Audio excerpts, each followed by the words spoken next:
Hey fam, welcome back. When you are providing your rate or quote for a drayage shipment, you want to always include your list of accessorials or accessorials. This list is all of the additional charges that can be added to your line haul when they come into play. Fuel surcharge, pre-pulls, storage fees, these are all accessorials. If you want to see the most commonly used accessorials and the going rates for them, this video is for you. Let's go.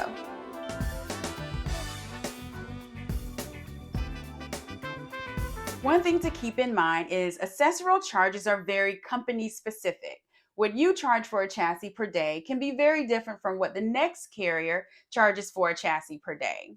Secondly, it can depend on the region that you're in. Port congestion in North Carolina can be very different than port congestion in, say, California. So the amount of the charge can also vary. So you want to take a look at your accessorial list and make sure, most importantly, that the charge is actually offsetting your expense. For example, if you are being charged $30 for a chassis per day, your charge to the customer at a minimum should be the $30. So accessorial charges are set by you. You are the owner of the company. You set your accessorial charges. Secondly, the accessorial charges can vary depending on the region that you're in. And then finally, the accessorial charges need to offset your expenses.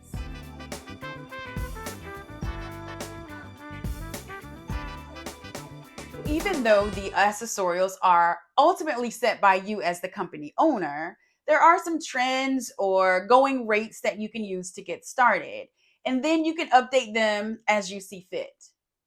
Let's start with the most commonly added accessorials. Let's start with fuel surcharge. We all know that fuel surcharge is the way that we can offset the cost of the fuel.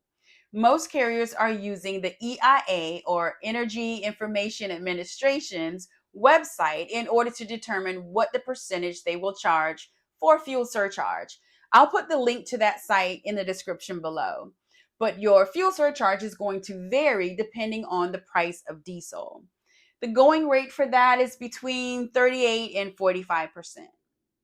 Next is the chassis rental fee. So, of course, this is the amount that you want to charge to offset your expense of having to rent a chassis.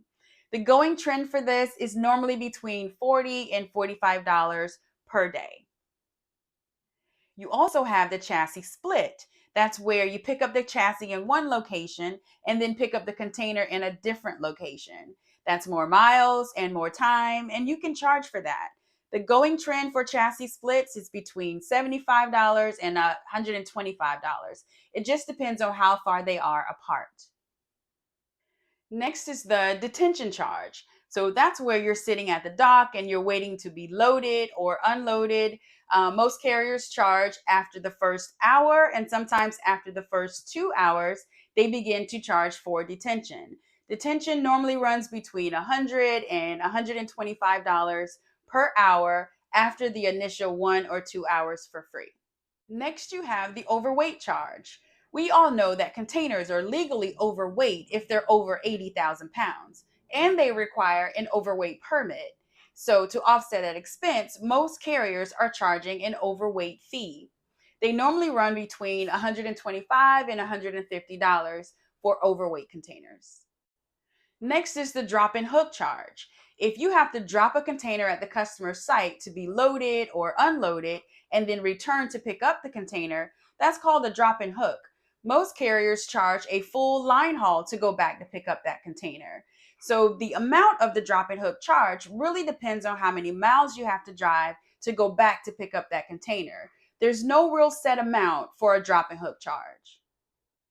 For the storage fee, if you're asked by your customer to pre-pull a container and sit on it for a couple of days before they can unload it, or maybe you're waiting to ingate the container and you have to sit on it for a couple of days, you can charge what's called a storage fee. And it's charged per day. Normally it's around $50 to $55. Next is the pre-pull charge.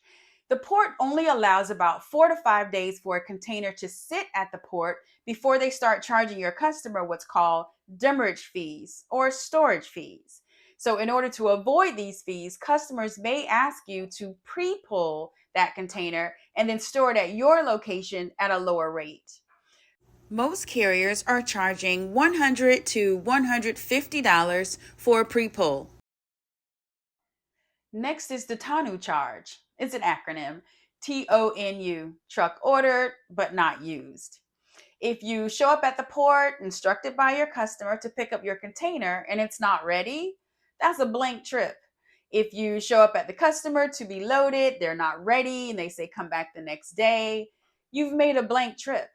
Blank trips cost fuel and time, and you can charge for that.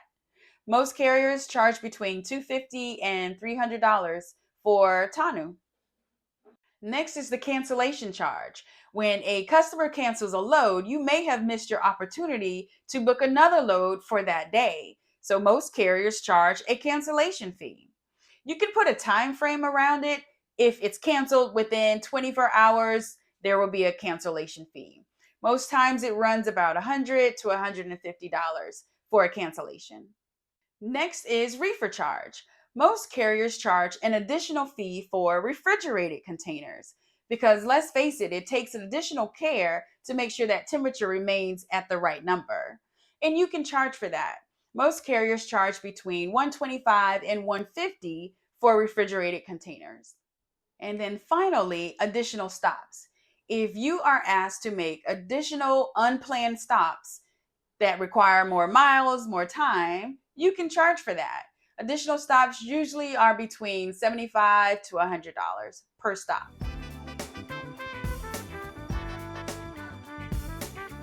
There are many more accessorials that you can add to your list that's not covered here, like weekend deliveries, residential deliveries, and even scale tickets.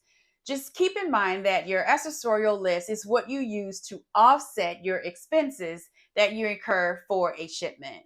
And remember, offsetting your expenses increases your profits. Providing your customer with your accessorial list along with your quote is very important. You will always include your line haul and fuel surcharge, in most cases your chassis rental as well, but your other accessorials are there for the just in case situations. Just in case you need to hold the container for 2 days, you'll add your storage fee. Just in case they take more than the 2 hours allowed to unload you, you'll have your detention fee added to your base rate. So these accessorials are for the just in case situations. When you book a load, you don't know that these cases or situations are going to come up. So by providing that accessorial list up front, it keeps you and your customer on the same page, and it alleviates the surprises.